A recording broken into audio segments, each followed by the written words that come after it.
సాటిలేని దేవుడు, సర్వశక్తివంతుడు, మహాపరిశుద్ధుడు, మహాఘనుడు. అనుదినము అనుక్షణము మనల్ని కాచి కాపాడుతూ ఆదరిస్తూ పోషిస్తున్న మన ప్రభు అయినటువంటి హృదయుడైన యేసుక్రీస్తు వారి ఘనమైన నామములకు మహిమ కలుగునుగాక. హల్లెలూయా, హల్లెలూయా, హల్లెలూయా. మన ప్రభు అయినటువంటి యేసుక్రీస్తు వారి ఘనమైన నామములో కూడి వచ్చిన మీ అందరికీ నా హృదయపూర్వక వందనాలు తెలియజేస్తున్నాను. Praise the Lord. హల్లెలూయా.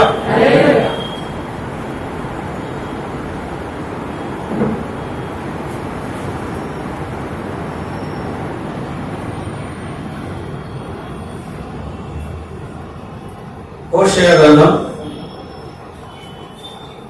6వ అధ్యాయం 3వ వచనాన్ని మనం ధ్యానిద్దాం. చదవ. యెహోవాను గూర్చిన జ్ఞానము సంపాదించుకుందాము రండి. యెహోవాను గూర్చిన జ్ఞానమును సంపాదించుకొనుటకు ఆయనను అనుసరించుదాము రండి. Praise the Lord. Hallelujah, hallelujah. యెహోవాను గూర్చిన జ్ఞానమును సంపాదించుకొనుటకు ఆయన అనుసరించుదము రండి. ప్రభువును అనుసరిస్తేనే దేవుడు తన జ్ఞానాన్ని మనకిస్తాడు. బాగా గమనించండి.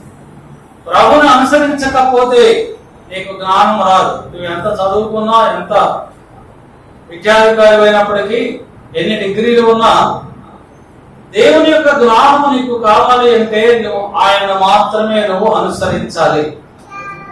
ప్రభువును అనుసరించకుండా, ప్రభువును వెంబడించకుండా, ఆయన ఆజ్ఞలను పాటించకుండా, ఆయనకు లోబడకుండా నువ్వేదో సంపాదిద్దాం అనుకుంటే, నువ్వేదో సంపాదన చేసుకుందాం అనుకుంటే అది నీ వల్ల కాదు. నీ ప్రయత్నములన్నీ కూడా విఫలమైపోతాయి. నీ ప్రయత్నములలో నీకు జయము కలగదు. ఎందువలనగా నీవు ప్రభువును వెంబడించడం లేదు గనుక, నీవు ప్రభువును అనుసరించడం లేదు గనుక, నువ్వు చేసిన కార్యములన్నీ సఫలీకృతం కావాలి అంటే, నువ్వు చేసిన ప్రతి పని కూడా అది జయకరముగా జరగాలి అంటే నువ్వు ప్రభువును వెంబడించాలి. ఏం చేయాలి? మనం ప్రభువును వెంబడించాలి. ఆయన వెంబడించకుండా, ఆయన అనుసరించకుండా మనం ఏదో సంపాదిద్దామని ఎక్కడికో వెళ్ళి ఏదో వ్యాపారం చేసి, మరి ఏదో పెద్ద పెద్ద ఉద్యోగాలు చేసి మనం సంపాదించాలనుకుంటే మనము సంపాదించలేం. యాకోబు రాసినటువంటి పత్రిక 4వ అధ్యాయం 13వ వచనంలో రాయబడతాడు, నేడైనను రేపైనను ఒకానొక పట్టణము వెళ్ళి అక్కడ 1 సంవత్సరం నుండి వ్యాపారము చేసి సంపాదించుకుందామని అనుకుని వారలారా, రేపేమి సంభవించదో మీకు. మనం అనుకుంటాం ఆ పట్టణానికి వెళ్దాం, ఆ దేశానికి వెళ్దాం, ఈ దేశానికి వెళ్దాం, అక్కడేదో పెద్ద ఉద్యోగం చేద్దాం, అక్కడికి వెళ్ళి సంపాదించుకున్నాం అని అనుకుంటాం. కానీ అదంతా కూడా వ్యర్థమే. ఎందుకంటే నీ జీవమైపోయింది. నీ వెంటని వాడవు. కొంచెం సేపు కనిపించి అంతలో ఆవిరైపోవు. ఆవిరి వంటి వారిని ప్రభువును అనుసరించకపోతే నువ్వు ఏ పట్టణానికి వెళ్ళినా, ఎక్కడికి వెళ్ళినా, ఏ దేశం వెళ్ళినా, నువ్వు ఎంత ఉద్యోగం చేసుకున్నా నీ సంపాద్యం అంతా కూడా వ్యర్థమే. ఎందుకంటే ద్వితీయోపదేశకాండం 8వ అధ్యాయం 18వ వచనం రాయబడుతుంది, నీవు సంపాదించుకున్నటకు సామర్థ్యము కలుగు చేయువాడు ప్రభువే. మనం సంపాదించుకోవడానికి అదేమైనప్పటికీ, ఇహలోక సంబంధమైనటువంటి ఆస్తి ఐశ్వర్యములో ఘనతైన, లేక పరలోక సంబంధమైనటువంటి నిత్యరాజ్యమైనప్పటికీ, అది ఏమైనా నువ్వు సంపాదించుకోవాలి అంటే దానికి కావలసినటువంటి సామర్థ్యము అనుగ్రహించేవాడు నీ దేవుడైనా. ఆయనే నీకు సామర్థ్యం కలుగు చేసేవాడు, ఆయనే నీకు జ్ఞానం కలుగు చేసేవాడు, ఆయనే నీకు విరోధముగా రూపొందబడుతున్న ఏ ఆయుధమును అది విరోధముగా రూపొందబడకుండా సహాయం చేయవాడు ఆయనే. లోకాసు వార్త 9వ అధ్యాయం 25వ వచనం రాయబడుతుంది, ఒకడు లోకమంతయు సంపాదించి తను తాను పోగొట్టుకొని నీడవానికి ఏమి ప్రయోజనం. ఈ లోకమంతా సంపాదించుకుంటాడు, తన ప్రాణము పోతే, ఏంటి ప్రయోజనం? ఏం చేసుకుంటాడు? ఈ లోకంలో ఉన్న సంపదంతా ఏం చేసుకుంటాడు? కనుక మనం ఏమి సంపాదించుకోవాలి?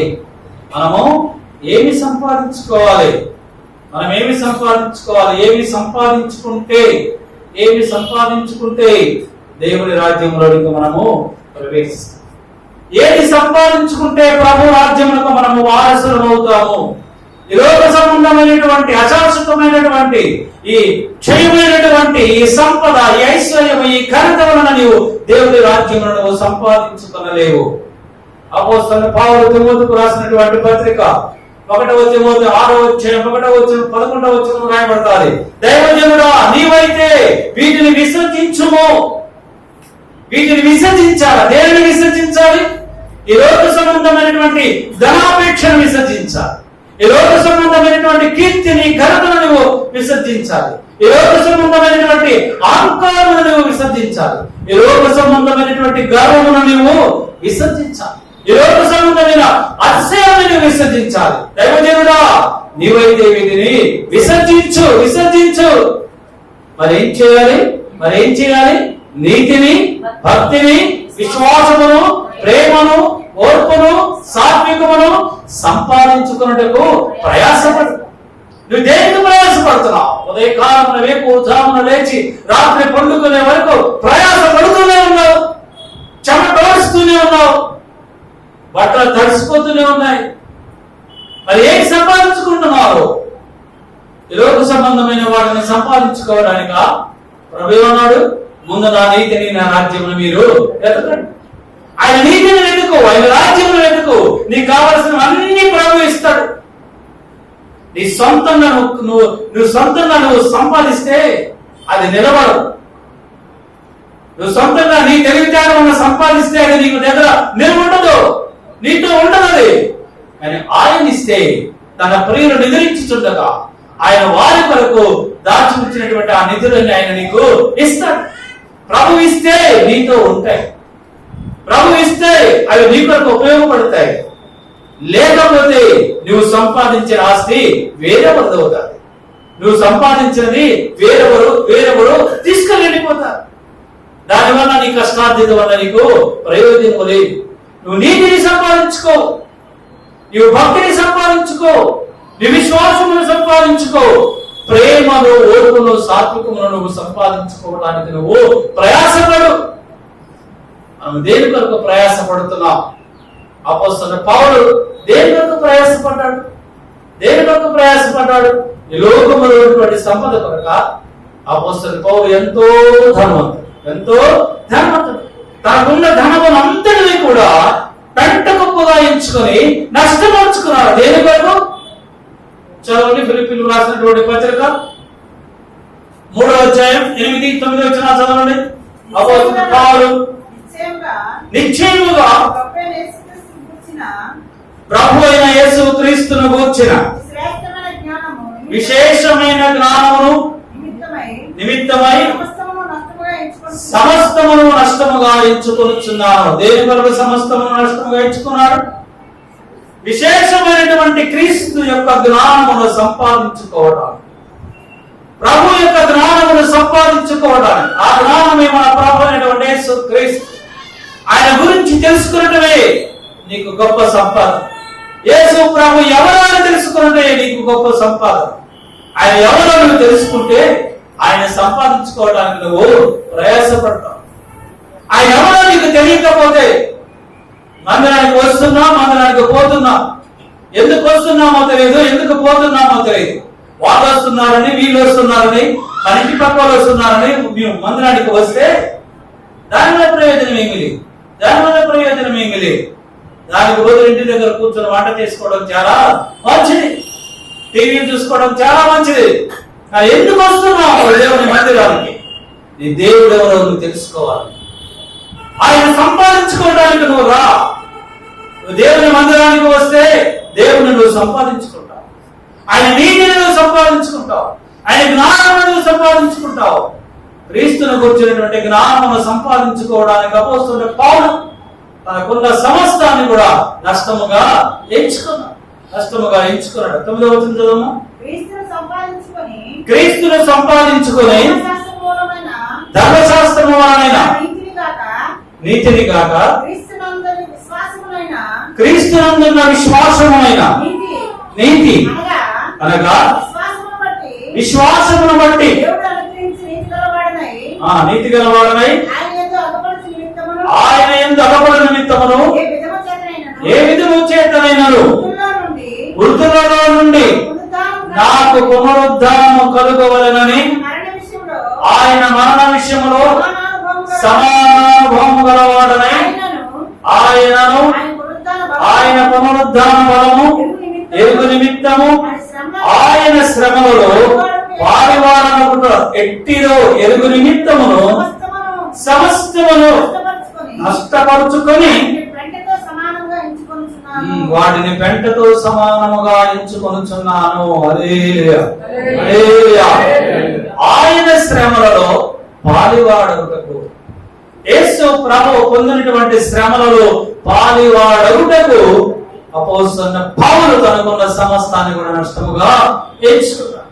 యేసు ప్రభువు ఏ విధముగా మరణించి తిరిగి పునరుద్ధానుడైనాడు, ఆ పునరుద్ధాన యొక్క బలమును పొందుకోవటానికి, ఆ పునరుద్ధానము యొక్క బలమును అనుభవించడానికి పౌలు తనకున్నటువంటి సమస్తమును నష్టముగా ఎంచుకొనుచున్నాడు. ఆయన్ని సంపాదించుకోవాలంటే ఆయన శ్రమలలో నువ్వు పాలు పొందాలి. ఆయన ఏ విధముగా పునరుద్ధానుడై తిరిగి లేచాడు, నీవు కూడా పునరుద్ధానుడుగా తిరిగి లేవాలి అంటే, ప్రభువును నిద్రించిన నీవు తిరిగి లేవాలి అంటే, నీవు కూడా పునరుద్ధానుడు అవ్వాలి అంటే, ఆయన శ్రమలలో నువ్వు పాలు పొందాలి అంటే ఆయనను నీవు సంపాదించుకోవాలి. లోక సంబంధమైనటువంటి సంపద కాదు. యేసు ప్రభువును సంపాదించుకుంటేనే ఆయన ఏ విధముగా మరణించి మరణమును జయించి శిలువను జయించి పునరుద్ధానుడైనాడు, నీవు కూడా ప్రభువును నిద్రించి తిరిగి పునరుద్ధానుడై ఆయన ప్రధాన దూత శబ్దముతోను బోర ధ్వనితోను ఆయన మహా ధ్వనితోను ఆయన ఆకాశమండలంలో వచ్చుచున్నప్పుడు నీవు కూడా ఆయనతో కలిసి మధ్యాకాశం విందులో పాలు పొందుతావు. లేనిచో నీకు అనుభవం రానే రా. ప్రభువును నువ్వు సంపాదించుకోవాలంటే ఆయన శ్రమలో నువ్వు పాలు పొందాలి. అపోస్తలుడు పౌలు అంటున్నాడు, నేను నా ప్రభువుతో సమానానుభవముగా శ్రమలు పొందాను అన్నాడు. ఒకటికి తక్కువ 40 సార్లు కొరడా దెబ్బలు తిన్నాడు అపోస్తలుడు పౌలు. 2 సార్లు బెత్తములతో కొట్టబడ్డాడు. అనేక సార్లు దొంగల చేతను, నదుల వలన, సముద్రం వలన, మనుషుల వలన ఎన్నో శ్రమలు అనుభవించాడు. అనేక సార్లు సంఖ్యలు వేయబడి చెరసాలలో బంధింపబడి ఉన్నాడు. ఎందు నిమిత్తమై? ఏమి సంపాదించుకోవాలని? ప్రభువును సంపాదించుకోవాలని. కష్టం వచ్చిందని, బాధ వచ్చిందని, అప్పులైపోయినాయని, ఇబ్బందులని నువ్వు ప్రభువును విడిచిపెట్టి అన్యులతో సహవాసము చేస్తే, అన్యులను ఆశ్రయిస్తే యేసు ప్రభువు నీతో ఎలా ఉంటాడు? యేసు ప్రభువును ఎలా సంపాదించుకుంటావు? ఆయనను సంపాదించుకోవాలి అంటే శ్రమను అనుభవించాలి. శ్రమను అనుభవించకపోతే యేసు ప్రభువు నీతో నాతో ఉండడు. ఆయన శ్రమలలో నుంచి నడిచాడు. అగ్ని వంటి శ్రమలో నుంచి ప్రయాణం చేసినటువంటి యేసు ప్రభువును కలిగి ఉన్న నీవు ఆయన కలిగి ఉండాలి అంటే నీవు కూడా శ్రమల ద్వారా నువ్వు నడవాలి. మనుషులమైన మనకు శ్రమలు వస్తాయి, నిందలు వస్తాయి, అవమానాలు వస్తాయి. కృంగిపోకూడదు. నీ దేవుడైనటువంటి యేసయ్య శోధనను జయించాడు, శ్రమలను జయించాడు, నిందలను జయించాడు, అవమానాలను జయించాడు. కనుక నీవు ఆయనను బట్టి ధైర్యము తెచ్చుకొని నీవు శ్రమలను నువ్వు జయిస్తే 2వ తిమోతికి రాసినటువంటి పత్రిక 4వ అధ్యాయం 7-8 వచనాలు చదవండి. అపోస్తలుడైన పౌలుకి ప్రభు ఏమి ఇచ్చాడో తెలుసుకుందాం. మంచి పోరాటము పోరాడి తిని, నా పరుగు కడముట్టించి తిని, విశ్వాసము కాపాడుకుంటుని, ఇక మీదట నా కొరకు నీతి కిరీటం ఉంచబడి ఉన్నది. ఇక మీదట నా కొరకు నీతి కిరీటం ఉంచబడింది. ఎంత ధైర్యముగా వస్తున్న పౌలు ఇప్పుడు ఉదాహరణ నీతో నాతో మాట్లాడుతున్నాడు. నా కొరకు నీతి కిరీటం ఉంచబడినటువంటి ధైర్యం నీకుందా? నేను నా యేసు రాజ్యంలో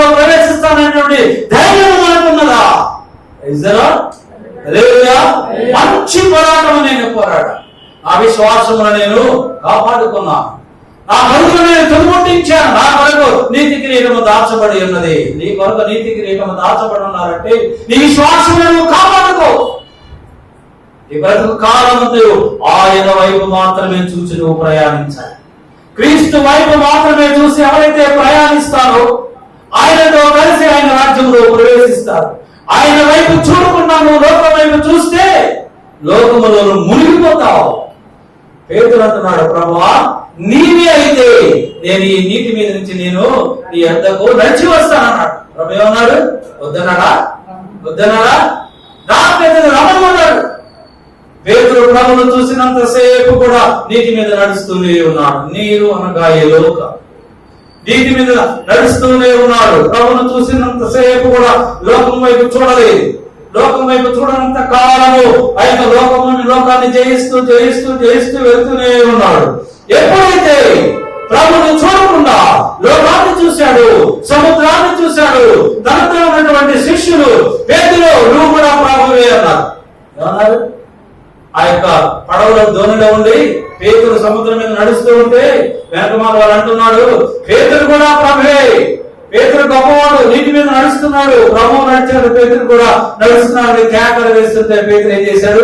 ఒక్కసారి తన మనస్సుని ఆ యొక్క శిష్యుల మాటల మీద ఉంచాడు, ఆ యొక్క పొగడ్తల మీద ఉంచాడు, వారి మాటల మీద ఉంచాడు. ప్రభువును చూడడం మాటని రెప్పపాటులో లోకంలో పడిపోయాడు.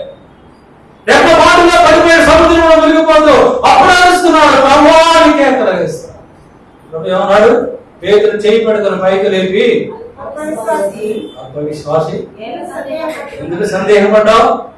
అల్పవిశ్వాసి ఎందుకు సందేహపడ్డావు? వస్తున్న వర్షంలో ఉన్న దేవుని బిడ్డలారా, ఎందుకు మీకు సందేహం? నువ్వు నమ్మిన దేవుడు సర్వశక్తిమంతుడు. నీవు నమ్మిన దేవుడు సకల లోకములకు పూజార్హుడు. నీవు నమ్మిన దేవుడు ఆకాశ మహాకాశంలో సృష్టించిన దేవుడు. పైన ఆకాశం ఉందే గాని, భూమి మీదనే గాని, పాతాళం ఉందే గాని, నీవు నమ్మినటువంటి దేవుడు యేసు ప్రభువుగా సాటి అయినటువంటి దేవుడు నిశ్చయముగా లేడు. అటువంటి దేవుణ్ణి కలిగి ఉన్న నీకు సందేహము ఉండకూడదు. ఆయన నువ్వు సంపాదించుకో, నీతిని సంపాదించుకో. నువ్వు నీతి అయినటువంటి యేసు ప్రభువును సంపాదించుకుంటే ఆ నీతి కిరీటాన్ని నీకు ఇస్తాడు దేవుడు. నీ రక్షణ నీదే, ఆయన నీకు ఇస్తాడు. ఆ నీతి కిరీటం నువ్వు సంపాదించుకోవాలి అంటే ప్రభువును నువ్వు సంపాదించుకోవాలి. ఎందుకో తెలుసా? నీవు నీ సొత్తు కాదు. ఆయన తన స్వరక్తం ఇచ్చి ఆయన నిన్ను కొనుక్కున్నాడు. అపోస్తల కార్యములు 20:28 అపోస్తలుడు పౌలు అంటున్నాడు, దేవుడు తన స్వరక్తం ఇచ్చి సంపాదించినటువంటి సంఘము. ఈ సంఘం ఎవరిది? ప్రభువుది. ఆయన తన స్వరక్తం ఇచ్చి సంపాదించుకున్న సంఘం ఇది. నువ్వు నీ సొత్తు కాదు. రాసినటువంటి మొదటి పత్రిక 6:20 రాయబడతాది, మీరు మీ సొత్తు కాదు, మీరు విలువ పెట్టి కొనబడిన వారు. మీరు మీ సొత్తు కాదు. ప్రభువు మిమ్మల్ని కొనుక్కున్నాడు. ఎలా కొనుక్కున్నాడు? ఆయన అమూల్యమైనటువంటి రక్తము చేతములను ఆయన కొనుక్కున్నాడు. అమూల్యమైన రక్తం అది. ఆ రక్తము చేత నిన్ను నన్ను కొనుక్కున్నాడు. సర్వ మానవాళి కొరకు, సకల మనుష్యుల కొరకు, మానవుల కొరకు కలువరి సిలువలు చిందించబడినటువంటి రక్తం అది. అది పరిశుద్ధమైనది, అది అమూల్యమైన రక్తం, అది నిష్కపటమైన రక్తం, అది నిర్మలమైనటువంటి రక్తం. అందులో ఏ పాపము లేనటువంటి రక్తము, పరిశుద్ధుల యొక్క రక్తము. పరిశుద్ధుడు అని సర్వకాల సర్వావస్థలో వెలుగు శరీరముల చేత స్తుతింపబడుతున్న నల్లదేవుడైన యేసు క్రీస్తు యొక్క అమూల్యమైనటువంటి రక్తము చేత కొనబడిన నీవు ఆయన కొరకు మాత్రమే జీవించు. ఆయన మాత్రమే నువ్వు వెంబడించాలి. ఈ లోకములో లోకస్తులను మాత్రము నీవు వెంబడించకూడదు. లోకాసువార్త 2:25 ఒక మనుష్యుడు ఉన్నాడు. అతను ఏం సంపాదించుకున్నాడు? చదవండి. యెరూషలేమునందు షిమయోను ఒక మనుష్యుడుండెను. అతడు నీతిమంతుడును భక్తిపరుడై ఉండి ఇశ్రాయేలు యొక్క ఆదరణ కొరకు కనిపెట్టువాడు. పరిశుద్ధాత్మ అతని మీద ఉండెను. అతడు ప్రభు యొక్క క్రీస్తును చూడక మునుపు మరణము పొందడని అతనికి పరిశుద్ధాత్మ చేత బయలుపరచబడి ఉండెను. ఆత్మవశుడై అతడు దేవాలయంలోనికి వెళ్ళెను. అంతటా ధర్మశాస్త్రం అంతటి చొప్పున ఆయన విషయములో జరిగించుటకు, ఆయన అనగా మన ప్రభు అయినటువంటి యేసు క్రీస్తు విషయములో జరిగించుటకు ఆయన తల్లి అయినటువంటి మరియ, తండ్రి అయినటువంటి యోసేపు ఆయనను యేసు ప్రభువును దేవాలయంలోనికి తీసుకొని వచ్చినప్పుడు ఆయన అనగా షిమయోను యేసు ప్రభువును ఆయన చేతులలో ఎత్తుకొనెను. షిమయోను ఏం సంపాదించుకున్నాడు? ఏం సంపాదించాడు? భక్తి పరుడైంది, నీతిమంతుడైంది, యేసు ప్రభువును సంపాదించుకున్నాడు. ఏం సంపాదించుకున్నాడు? యేసు ప్రభువును సంపాదించుకున్నాడు. నువ్వు నీతిమంతుడుగా ఉంటే, నువ్వు భక్తిపరుడుగా ఉంటే ప్రభువును సంపాదించుకుంటావు. నువ్వు నీతిమంతుడిగా లేకపోతే, నువ్వు భక్తిపరుడుగా లేకపోతే నువ్వు ఈ లోకంలో ఉన్న సంపాదన అంతా సంపాదించుకుంటావు. వడ్డీ వ్యాపారం చేస్తావు, 5 రూపాయలు 10 రూపాయలు, లేదా వచ్చినంత లంచాలు తీసుకుంటావు. ఈ లోకంలో సంపాదన అంతా సంపాదిస్తావు. కానీ యేసు ప్రభువును సంపాదించుకోవాలి అంటే నువ్వు నీతిని సంపాదించుకోవాలి, నువ్వు భక్తిని సంపాదించుకోవాలి. అప్పుడు యేసు ప్రభు నువ్వు సంపాదించుకుంటావు. పౌలు ఏం సంపాదించుకున్నాడు? పౌలు తన యేసు ప్రభువును సంపాదించుకోవడానికి ఏం చేశాడు? క్రీస్తుని కూర్చున్న జ్ఞానమును సంపాదించుకోవడానికి తనకున్న సమస్తము నష్టముగా ఎంచుకున్నాడు. ఆయన శ్రమలో పాలువాడుకు ఇష్టపడ్డాడు. ఆయన శ్రమలో పాలువాడుకు ఇష్టపడితే నువ్వు ప్రభువుని సంపాదించుకుంటావు. నువ్వు యేసు ప్రభువులో భక్తి కలిగి ఉంటే, నీతి కలిగి ఉంటే యేసు ప్రభు నువ్వు సంపాదించుకుంటావు. ఎబ్రీయులకు రాసినటువంటి పత్రిక 11వ అధ్యాయం 10వ వచనం చదువుకుందాం. దేవుడు దేనికి శిల్పియు నిర్మాణకుడై ఉన్నాడో పునాదులుగా ఆపత్తనము కొరకు అబ్రహాము ఎదురు చూస్తున్నాడు. అబ్రహాము దేని కొరకు ఎదురు చూస్తున్నాడు? పునాదులుగా ఆపత్తనము కొరకు ఎదురు చూస్తున్నాడు. పునాదులుగా ఆపత్తనం కొరకు ఎదురు చూస్తున్నాడు కానీ ఈ లోకంలో ఉన్నటువంటి పట్టణముల కొరకు ఎదురు చూడలేదు. అబ్రహాము గుడారములో నివసించిన అబ్రహాము, ఇస్సాకు, యాకోబులు గుడారములలో నివసించెను. ఈ లోక సంబంధమైనటువంటి వాటి కొరకు అబ్రహాము ఆశపడలేదు. ఆ దేవుడు దేనికి శిల్పియు నిర్మాణకుడై ఉన్నాడో ఆ పునాదులు కలిగినటువంటి ఆ పట్టణము కొరకు అబ్రహాము ఎదురు చూస్తున్నాడు. నీవు నేను కూడా ఆ పట్టణము కొరకు ఎదురు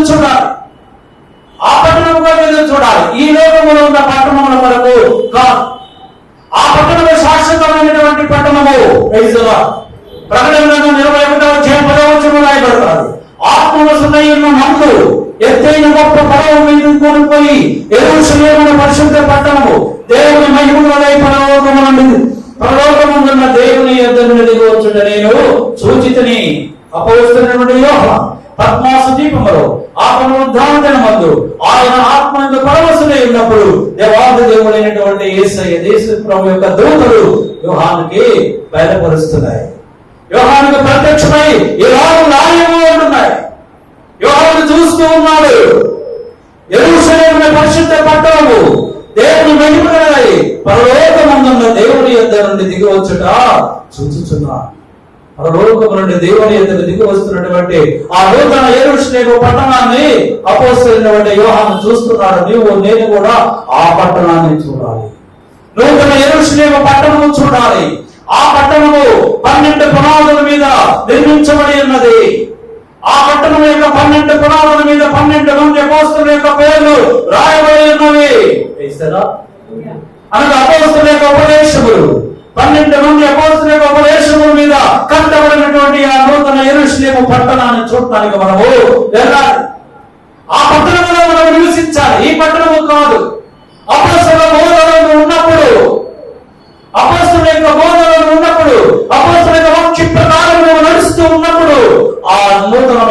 పట్టణంలోనికి నువ్వు చేర్చబడతావు. ఆ పట్టణంలోనికి నువ్వు ప్రవేశించగలుగుతావు.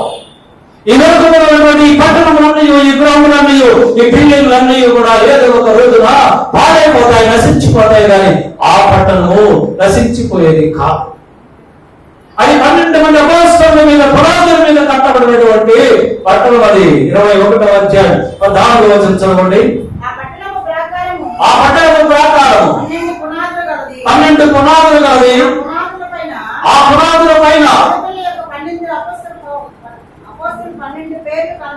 అపోస్తలుల 12 పేర్లు కనబడుచున్నవి. చాలు. 19-20 వచనం చదవమా. ఆ పట్టణపు ప్రాకారపు పునాదులు అమూల్యమైన నానా విధరత్నములతో అలంకరింపబడి ఉన్నది. ఎలాగా ఉన్నాయి పట్టణ పునాదులు? ఎలాగా ఉన్నాయి? నానా విధ రకములైన అమూల్యములైన రత్నములతో అలంకరింపబడి ఉన్నవి. ఒక్కొక్క అపోస్తలుడు ఒక్కొక్క అమూల్యమైనటువంటి రత్నముతో సమానం. ఎందుకంటే వాళ్ళందరూ కూడా ప్రభువులకు హతసాక్షులుగా చనిపోయినారు. ఎన్నో శ్రమలు అనుభవించారు. కనుకనే ప్రభు మనతో ఈ మధ్యాహ్న సమయంలో మాట్లాడుతున్నారు. ఒక్కొక్క అపోస్తలుడు ఒక్కొక్క ముత్యముతో సమానమైన వాడు. చదవండి. 12 మంది అపోస్తలుడు 12 అమూల్యమైనటువంటి రత్నములతో ఉన్నారు. మొదటి పునాది సూర్యకాంతపు రాయి, రెండవది లీనము, మూడవది యమునా రాయి, నాలుగవది పచ్చ, ఐదవది వైఢూర్యము, ఆరవది కెంపు, ఏడవది సువర్ణ రత్నము, ఎనిమిదవది గోమేధికము, తొమ్మిదవది పుష్యరాగము, 10వది సువర్ణ సునీయము, 11వది పద్మరాగము, 12వది సుగంధము. ఈ అమూల్యమైనటువంటి రత్నముల చేత, అమూల్యమైన రత్నముల చేత పదుకబడినటువంటి ఆ 12 పునాదుల మీద కట్టబడినటువంటి నూతన యెరూషలేము పట్టణంలోనికి మనము ప్రవేశించాలి అంటే యేసు ప్రభువును నువ్వు సంపాదించుకోవాలి. యేసు ప్రభువును నువ్వు వెంబడించాలి. యెహోవాను అనుసరించుటయే ఆయన అనుసరించుటే జ్ఞానం. ఆ జ్ఞానమే మన ప్రభు అయినటువంటి యేసుక్రీస్తు. నువ్వు ఆయన అనుసరిస్తేనే ఆయన రాజ్యములోకి నువ్వు చేర్చగలుగుతావు. ఆ పట్టణంలో అనేకమైనటువంటి నివాసములు ప్రభు మన కొరకు ఏర్పాటు చేసేదైనా. లేకపోతే నేను వెళ్ళి అక్కడ మీ కొరకు నివాసములు ఏర్పాటు చేస్తానన్నాడు. యోహాను సువార్త 14వ అధ్యాయం 2వ వచనంలో, నా తండ్రి ఇంట అనేక నివాసములు కలవు, నేను వచ్చి మిమ్మల్ని తీసుకుని వెళ్తా. ఆయన వస్తాడు ఒక దినమున. ఆయన వచ్చి ఆయన మనల్ని తన రాజ్యములకు తీసుకుని వెళ్తాడు. ఆయన మన కొరకు ఉంచినటువంటి ఆ పట్టణములో, ఆ గృహములో మనకు నివాసము ఏర్పాటు చేస్తాడు. మనం దేన్ని సంపాదించుకోవాలి? మనం ఏమి సంపాదించుకోవాలి? ప్రభువుని సంపాదించుకోవాలి. ఆయన సంపాదించుకుంటే ఆయన రాజ్యాన్ని మనము సంపాదించుకున్నట్టే. రాహాబనేటువంటి వేశ్య ఏం సంపాదించుకుంది? రాహాబనేటువంటి వేశ్య ఏం సంపాదించుకున్నాడు? ఎందుకు? దేవుని బిడ్డలైనటువంటి దేవుడు వారికి ఆశ్రయించింది. తన ప్రాణమును పెట్టింది. తన ప్రాణమును పెట్టి దేవుని బిడ్డలైనటువంటి దేవుడు వారికి ఆశ్రయించింది. వారు ఒకవేళ ఆమె ఇంటిలో ఉన్నప్పుడు ఆమె దొరికిపోయినట్లయితే ఆయన రాజు యొక్క సైనికులకి ఆమె ఏం చేసేవారు? ఉరి చేసేవారు ఆ కుటుంబాన్ని. అయినప్పటికీ తనేదో బహుమానం పొందుకోవాలని, తన యొక్క ఉద్దేశంలో నెరవేర్చుకోవాలని, నా ప్రాణాలు పోయినప్పటికీ, నా కుటుంబంలో ఉన్న అందరూ మరణించినప్పటికీ నేను దేవుని బిడ్డలైనటువంటి వీరికి నేను ఆశ్రయిస్తాను. ఎందుకు ఇస్తాను? ఎందుకు ఇచ్చింది? చదవండి. యెహోషువ గ్రంథం 2వ అధ్యాయం 11వ వచనంలో, మేము వినినప్పుడు మా గుండెలు కరిగిపోయాయి. మీ దేవుడైన యెహోవా పైన ఆకాశమందును కింద భూమి యందును దేవుడే. మీ దేవుని ఎదుట ఎట్టి మనుష్యులకైనను ధైర్యమే మాత్రము ఉండదు. దేవుని గురించి తెలుసుకున్నది, యెహోవాను గురించి తెలుసుకున్నది. యెహోవా తప్ప వెనక దేవుడు పైన ఆకాశమందును భూమి మీదను నిశ్చయముగా లేడు అని తెలుసుకున్నది.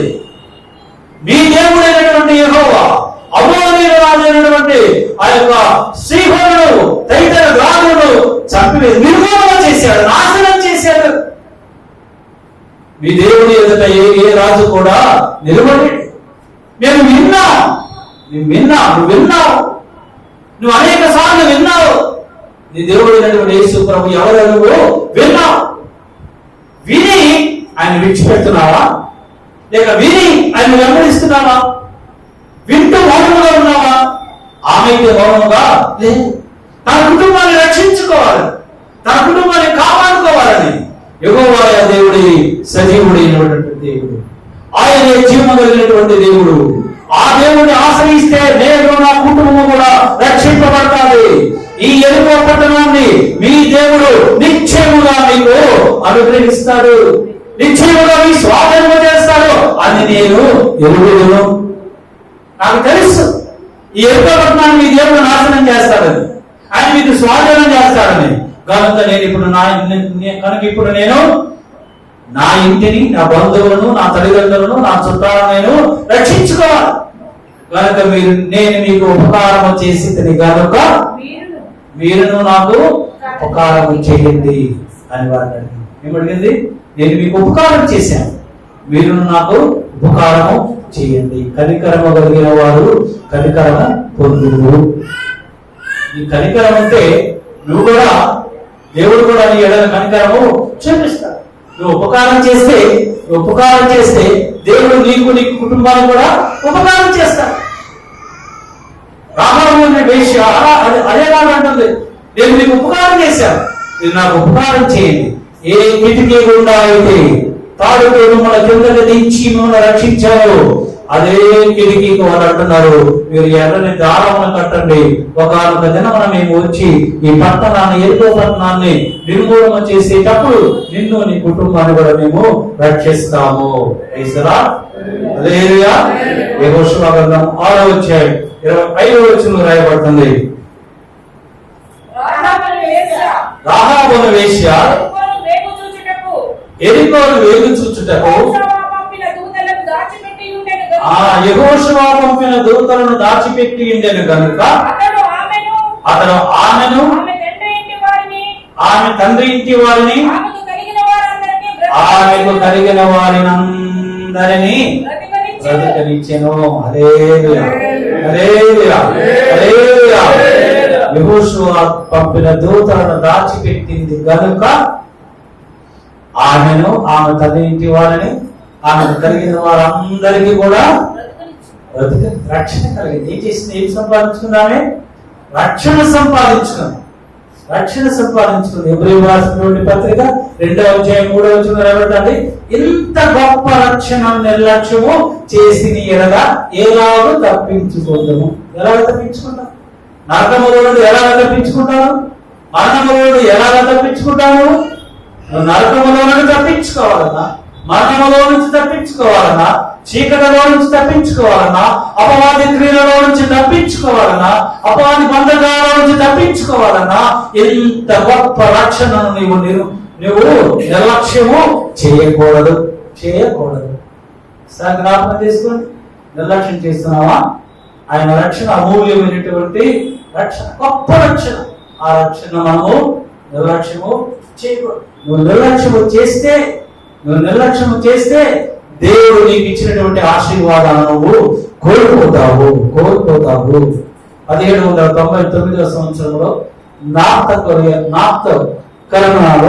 ఒక గ్రామంలో ఒక వ్యక్తి పొలం దొరుకుంటూ ఉంటే ఒక రాయి అతను కనిపించింది.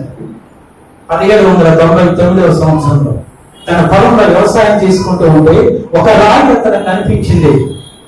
ఆ రాయిని అతని కడుగు ఇంటికి తీసుకుని వెళ్ళి పలుపు గాలికి పడిపోతూ ఉంటే అది పడిపోకుండా ఉండడానికి దానికి అడ్డుగా పెట్టుకున్నాడట ఆ రాయిని. కొద్ది దినములు అయిన తర్వాత అతని స్నేహితుడు ఆ ఇంటికి వచ్చాడు. వచ్చి ఆ రాయిని చూసి ఆ రాయి తీసుకొని, ఇదిగో నీకు $4 ఇస్తానని చెప్పేసి $4 ఇచ్చి ఆ రాయిని తీసుకొని వెళ్ళిపోయాడు. ఆ తరువాత అతను ఆ రాయిని $3,600కు అమ్మాడు. ఆ రోజుల్లో భూమి వేల ఒక ఎకరము వేల $100. అతను $3,600 పెట్టి ఆ పొలము కొనుక్కున్నాడు. మరి ఇతరుడు ఈ యొక్క అమూల్యమైనటువంటి ఈ బంగారు రాయిని పొందుకున్నటువంటి వ్యక్తి ఆ రాయిని ఏం చేశాడు? దాని విలువను గ్రహించలేకపోయాడు. ఇది మామూలు రాయి అనుకున్నాడు, ఒక తలుపుకు అడ్డంగా పెట్టుకున్నాడు. కానీ దాని విలువ తెలిసినటువంటి అతని శ్రేణుడు ఏం చేశాడు? విస్తారమైనటువంటి సంపదను సంపాదించుకున్నాడు. అలానే నువ్వు కూడా అంత గొప్ప రక్షణ నువ్వు నిర్లక్ష్యము చేస్తే ఒకవేళ అది వేరొకరు పొందుకుంటే నువ్వు పొందుకోవాల్సిన దేవుని ఆశీర్వాదాలు వాళ్ళ దగ్గరికి వెళ్ళిపోతాయేమో, వాళ్ళు పొందుకుంటారేమో. కనుక దేవుడు నీకు ఇచ్చినటువంటి రక్షణ నువ్వు కాపాడుకో. కొంతమంది ఏమంటారంటే, పర్వాలేదు నువ్వు పొందుకున్నావు కదా, నువ్వు రక్షణ పొందుకున్నావు, నువ్వు మందిరానికి వెళ్తున్నావు, నువ్వు ఆశీర్వదింపడితే చాలు, దేవుడు ఆశీర్వదింపడతావని భార్య భర్త అనేవాళ్ళు అనుకుంటున్నారా? పిల్లలు తల్లిదండ్రులు అదే అంటారు. మేము పార్టీకి వెళ్ళాలి, మా ఫ్రెండ్ అక్కడ తాగుబోతు పార్టీ ఒకటి చేసేది, బిర్యానీ పార్టీ అక్కడికి వెళ్ళాలా, నువ్వు వెళ్ళి మమ్మీ, నువ్వు వెళ్ళి డాడీ, మీరు అందరూ అలానే, మీరు అందరినీ ప్రభు ఆశీర్వదిస్తే నన్ను ఆశీర్వదిస్తారుగా. ఆశీర్వదిస్తారా? ఆశీర్వదించండి. 100కి 100 రూపాయలు ఆశీర్వదించండి. ఎవరి రక్షణ వారిది, ఎవరి రక్షణ వారిది. ఒకనొక దినమున నువ్వు ఎంత ప్రయాసపడ్డా, ఎంత పశ్చాత్తాపడ్డా, ఎంత కన్నీరు కార్చినా, ఇస్కరియోతు యూదా ఆ తరువాత ఎంత కన్నీరు కార్చినప్పటికీ రక్షణ పొందుకోలేకపోయాడు. అతను ఉరేసుకుని చచ్చిపోయాడు. దేవుడు మనతో ఉన్నప్పుడే ఆయన ఇచ్చినటువంటి రక్షణ మనము కాపాడుకోవాలి. ప్రభువులో సంపాదించుకోవాలి. ఆయన ఇచ్చినటువంటి రక్షణ నువ్వు సంపాదించుకోవాలి. రూతు ఏం సంపాదించుకున్నా అని మోయాబు నుంచి బెత్లెహేముకు వచ్చిన దేవుని పని ఏమంటాడు? అక్కడ సంపాదించుకోలేనిది ఇక్కడ సంపాదించుకునేది ఏమున్నాయి? అక్కడ ఇంకా తల్లిదండ్రులు ఉన్నారు, బంధువులు ఉన్నారు, స్నేహితులు ఉన్నారు, ఐదువారు ఉన్నారు, పొలాలు ఉన్నాయి, అనేక బిల్డింగ్లు ఉన్నాయి, ఆస్తి ఉంది, ఐశ్వర్యం ఉంది, సంపద ఉంది, తల్లిదండ్రులు ఉన్నారు. అంతమందిని విడిచిపెట్టి ఏమి సంపాదించుకుందామని బెత్లెహేముకు వచ్చింది? మోయాబు దేశంలో ఏం సంపాదించింది రోజు?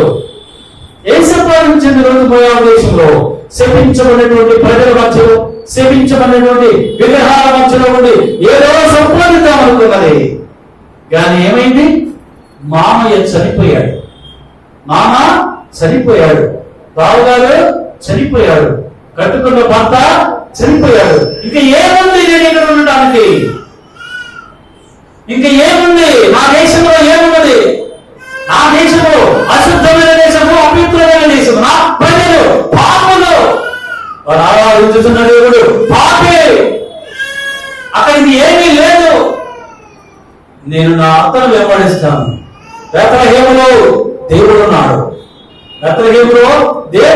ఆయన సజీవుడైన దేవుడు, ఆయన జీవుడైన దేవుడు. అటువంటి దేవుణ్ణి నేను కలిగి ఉంటే నేను ఏదైతే కోల్పోయానో తిరిగి దాన్ని పొందుకుంటాను. అక్కడ ఏ దేవుడిని ఆశ్రయిస్తే సమస్తం పోగొట్టుకున్నాను, ఆ దేవుని దగ్గర కోల్పోయిన దాన్ని ఈ దేవుని నేను ఆశ్రయిస్తే, ఈ దేవుడైన యెహోవాను నేను ఆశ్రయిస్తే నేను తిరిగి పొందుకుంటాననేటువంటి విశ్వాసము చేత ఆమె అత్తను వెంబడించింది. అత్త ఏదో ఇస్తుందని కాదు, వృద్ధురాలను నయోమి ఏదో ఇస్తుందని కాదు. ఆ నయోమికి 100 ఎకరాల పొలము, 16 బిల్డింగులు, ఏదో అందరికి ఇస్తే పొలం ఉంది కదా, ఆ ముసలాన్ని వెంబడిస్తే నేను చచ్చిపోయింది, ఆస్తి నేను వారసత్వం అవుతాను, అది తీసుకొని తిరిగి మోయాబు దేశం వద్దామని ఋతువు ఎందుకు వెళ్ళింది? మోడుబారిన తన జీవితాన్ని చిగురింపజేసుకోవడానికి వృద్ధాప్యంలో ఉన్నటువంటి తన అత్తయ్య నయోమిని వెంబడించి జీవమగల దేవుడు ఉన్నటువంటి బెత్లెహేముకు ప్రయాణం అయిపోయింది. నయోమి అంటుంది, ఇగో ఈ తోటపడి వెళ్ళిపోయింది, నువ్వు కూడా వెళ్ళిపో, నేను నిన్ను పోషించలేడు, నిన్ను ఆదుకోలేడు, నిన్ను సంపాదించలేడు అంటే అడుగుతూ ఉన్నది. నేను వెళ్ళను, ఈ దేవుడు నా దేవుడు, నువ్వు ఉన్న చోటునే నేనుంటా, మరణము తప్ప నిన్ను నన్ను వేరే చేయదు. ఎంత గొప్ప తీర్మానం చేస్తున్నాను. ఎంత ఒక అన్యురాలు, ఒక విగ్రహారాధికురాలు, నిజమైన జీవముగల దేవుడైనటువంటి యెహోవా నిజమైన దేవుడిని గ్రహించి కోల్పోయిన దానిని, తను కోల్పోయినటువంటి ఆ శపించబడినటువంటి ఆ జీవితంలో ఉంది ఆశీర్వదింపబడిన జీవితంలోనికి రావడానికి ఆమె దేవుడు ప్రభుని వెంబడించి ప్రభుని సంపాదించుకోవాలి. యెహోవాను సంపాదించుకుంటే నా జీవితము ఫలవంతం అవుతుంది, 3 రోజులు నా జీవితము ఫలిస్తుంది అని రూతు అత్తను వెంబడించి బేత్లెహేముకు వచ్చింది. వచ్చి ఏం చేసింది? అత్త ఏమిటలుగా చెబితే అది మాత్రమే చేసింది. ఏది చెబితే అది మాత్రమే చేసింది. ఈ విగ్రహారాధనలో నుంచి దేవుడిలోనికి వచ్చినప్పుడు దైవదేవుడు ఏది చెబితే అది నుంచి దైవదేవుడు ఏ మార్గంలో నడిపిస్తే అపోస్తలులు బోధకులు ఉన్నప్పుడే నువ్వు ఆశీర్వదింపబడతా. వారు ఏం చెబితే నువ్వు చెయ్యాలి. దైవం చెప్పినట్లే చేసింది. 2వ అధ్యాయం 12వ వచనం చదవండి. దేవుడు ఏమి ఇచ్చడానికి? యెహోవా నీవు చేసిన దానికి ప్రతిఫలం ఇచ్చును. ఇశ్రాయేలు దేవుడైన యెహోవా రెక్కల కింద సురక్షితముగా ఉండునట్లు నీవు వచ్చితివి. ఆయన నీకు సంపూర్ణమైన బహుమానం ఇచ్చును. ఇచ్చాడు, సంపూర్ణమైన బహుమానం ఇస్తాడని ఎవరన్నారు? బోధిస్తాను. ఎవరి ఫలములు అయితే తల్లిదండ్రులు ఎదుర్కొంటుందో ఆ ఫలము యొక్క యజమాని ఆమెకు ఈ దేవుడైన యెహోవాకి ఏమిస్తాడు? సంపూర్ణమైన బహుమానము ఇస్తాడమ్మా. ఎవరి ఫలములైతే నువ్వు పనిచేస్తున్నావో, ఎవరి ఫలములైతే నువ్వు పనిచేస్తావో ఆ యజమాని నీకు సంపూర్ణమైన బహుమానము ఇస్తాడు. రూతుకు ఇచ్చినటువంటి దేవుడు నీకు ఇస్తాడు. ఏం బహుమానం ఇచ్చాడు? రూతుకు దేవుడు బోధిసని ఇచ్చాడు. 3 వారాల జీవితాన్ని చిగురింపు చేశాడు. అంతేకాదు సుమా, ఆమెకు ఒక కుమారుడిని ఇచ్చాడు. ఆ కుమారుడి పేరు ఒబేదు కుమారుడు ఎవరు? యెషై కుమారుడు ఎవరు? దావీదు కుమారుడు ఎవరు? మన ప్రభు అయినటువంటి యేసుక్రీస్తు. ఎంత గొప్ప ధన్యత! తన తల్లిని, తన తండ్రిని, తన బంధువులను, తన రాజ్యాన్ని, తన ప్రదేశాన్ని, తన ఊరిని సమస్తము విడిచిపెట్టి రాములు వెంబడించినప్పుడు ఆయనకు సంపూర్ణమైనటువంటి బహుమానం దేవుడు ఇచ్చాడు. అట్టి బహుమానం అందరికీ ప్రభు అనుగ్రహించరుగాక. ఆమేన్. హెబ్రీయులకు రాసినటువంటి పత్రిక 11వ అధ్యాయం 26వ వచనం చదువుకున్నాం బిడ్డ. హెబ్రీయులకు రాసినటువంటి పత్రిక 11వ అధ్యాయం 26వ వచనం. మోషే పెద్దవాడైనప్పుడు విశ్వాసమును బట్టి ఐగుప్తు ధనము కంటే క్రీస్తు విషయమైన నింద గొప్ప భాగ్యమని ఎంచుకొని అల్పకాలము పాపభోగము అనుభవించుట కంటే దేవుని ప్రజలతో శ్రమను అనుభవించుట మేలని యోచించి మరో కుమార్తె యొక్క కుమారుని అనిపించుకున్నటకు ఒప్పుకొనలేదు. ఏదైనా అతడు ప్రతిఫలముగా కలుగబోవు బహుమానమందు దృష్టించెను. దేనిని దృష్టించాడు? ప్రతిఫలముగా కలుగబోవు బహుమానమందు దృష్టించెను. దేనికి ప్రతిఫలముగా? తన రాజ్యమును విడిచిపెట్టినందుకు ప్రతిఫలముగా, దేవుని ప్రజలతో శ్రమను అనుభవించుటకు ప్రతిఫలముగా, ఐగుప్తును విడిచిపెట్టినందుకు ప్రతిఫలముగా. మోషే ఐగుప్తులో ఫరో తర్వాత ఫరో అంతటి రాజు, సర్వసైన్యాధ్యక్షుడు మోషే న్యాయవంతులో ఫరో ఎన్నో విజయాలు పొందుతున్నవాడు, బహు బలము కలిగినటువంటి బలాంచుడు మోషే మహాజ్ఞాని, తెలివితేటలు కలిగిన వాడు మోషే, అందమైన వాడు, సౌందర్యము కలిగిన వాడు మోషే. ఏమంటున్నాడు? నా దేవుని ప్రజలతో నేను శ్రమలు అనుభవించడానికి నాకున్న ఈ సమస్త ఐశ్వర్యము ఘనత నేను విడిచిపెట్టేస్తాను. నేను అసలు రాకుమారి యొక్క కుమారుణ్ణి నేను కాదు, నేను బానిసనే అన్నాడు. నేను బానిస, నా ప్రజలు బానిసలు, నా ప్రజలతో బానిస బతుకులు అడుగుతూ ఉంటే, శ్రమ అనుభవిస్తూ ఉంటే నేను ఆ యొక్క రాజరికంతో కోరలో నేను పంచపక్ష బ్రహ్మాండంలో భుజిస్తానా? నాకు అక్కర్లేదు. ఈ భోగభాగ్యం నాకు అక్కర్లేదు. నా ప్రజలే నాకు కావాలని సమస్తం విడిచిపెట్టి నా దేవుడు నాకు ప్రతిఫలమిస్తాడు. ఆ బహుమానం నా దేవుడు నాకు బహుమానం ఇస్తానని మోసే సమస్తం విడిచిపెట్టి వచ్చాడు. ఏ బహుమానం ఇచ్చాడు? ఏం బహుమానం ఇచ్చాడు? ప్రభుని సంపాదించుకున్నందుకు, సమస్తమును పోగొట్టుకుని ప్రభుని వెంబడించినందుకు ఏ బహుమానం ఇచ్చాడు? క్రీస్తురా దేవుని ప్రభువులు నాయకుల్ని చేశాడు. ఏం చేశాడు? నాయకుల్ని చేశాడు. అంత మాత్రమే కాదు కానీ మత్తయి సువార్త 17వ అధ్యాయం 3వ వచనం చదవండి. మార్కు సువార్త 9వ అధ్యాయం 4వ వచనంలో రాయబడింది. మోషే ఎక్కడ నాయకుడు? ఎవరితో ఉన్నారు?